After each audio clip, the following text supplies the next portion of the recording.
recovered from Saturday? Have I recovered from Saturday? No, it's a sad day. But it was a cool experience, though. Obviously, the boys, they'll bounce back. Their season definitely isn't done. So. Is there any fun bets between you and Alabama teammates? It's undisclosed. We're gonna keep that under wraps. They weren't fun for you. No. Part of you, though, does part of you still pull for or pay attention to UCLA at all? Yeah, it's mixed feelings. I grew up a UCLA fan, so obviously I always want the best for them. I don't harbor any bad feelings towards the coaching staff or anything there. But it was definitely cool to see. There's probably like 10, 15 guys on the team that I played with, so definitely good to see their success. And it's cool for the city of Los Angeles to be able to get a big win like that for sure. What do you think it'll be like to take the field for a real NFL game? It's going to be crazy. It's going to be fun, man. It's like Javon said, it's been a dream of mine since I was little to be able to do this for a career. And it's honestly still surreal at this point. So I can't even tell you like how it's going to feel. Like it's just a lot of emotions, a lot going on at once. But you just got to focus on the game. So I'm definitely excited. You got anybody flying up to see you? I got like 20 people coming, actually. My sister, funny enough, just enrolled in Harvard Law, so she's up there, up in Cambridge. So she's going to come. My family's flying out. Got some family friends coming out, so it'll be awesome.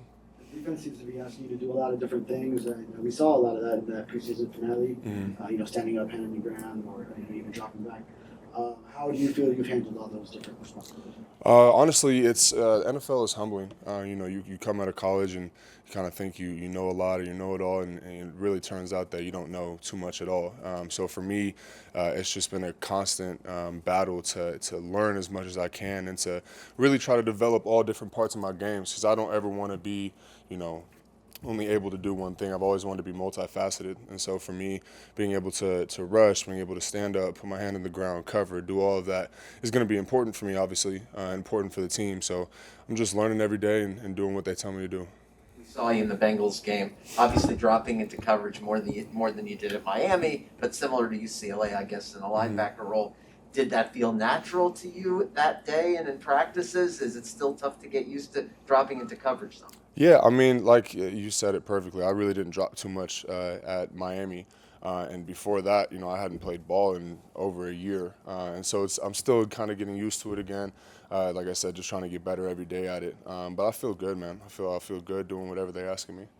Do you have any sense what kind of role you'll have Sunday without giving it away? Do you think you'll have a significant role Sunday? Is that unclear to you? Yeah, I mean, honestly, it's really just up to the coaches and whoever they see fit to go out on that field and perform the best. So I can tell you that coming out just whenever I get the chance, I'm going to play as hard as I can and do what I can do.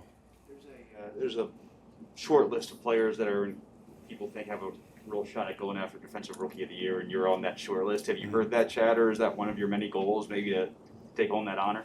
I mean, for me, obviously, it's focusing on this week first. It's a 17-game regular season. There's a lot can happen from now until then. So, obviously, that'll be great. But for me, my focus is definitely on today, next day, this week, and we'll see how it goes from there. Flo said not to put too much emphasis on the depth chart, but we don't have our heads in the sand. We noticed, and I'm guessing you did, that you were listed at third team. Was anything explained to you about why and what you need to do for that to change? I mean, funny enough, I actually didn't even see it this week. I saw it a couple weeks ago. But, I mean, for me, depth charts don't really – it's just paper at the end of the day. It's just names on paper. And so I guess come Sunday we'll see, who plays where and how that goes down. But for me, it's just being ready whenever, my name is called, whenever I have that opportunity to make the most out of that opportunity. So, yeah, it really doesn't matter, I guess you could say, for the depth chart. So, yeah. It's been a while since anyone's really played in a full stadium with fans. What's that experience going to be like for you, especially at Gillette, which, is loud? Well, I mean, even I didn't play against Chicago, but being in Chicago, that stadium was pretty rocking. They had a lot of people there. And even last week, we had a good amount of people in the Hard Rock. So that's definitely the most fans I've played in, honestly, in all of college, because UCLA didn't, the Rose Bowl doesn't really fill up that much. So it's definitely going to be a pretty wild experience to, just hear the crowd and experience all of that. So I'm excited.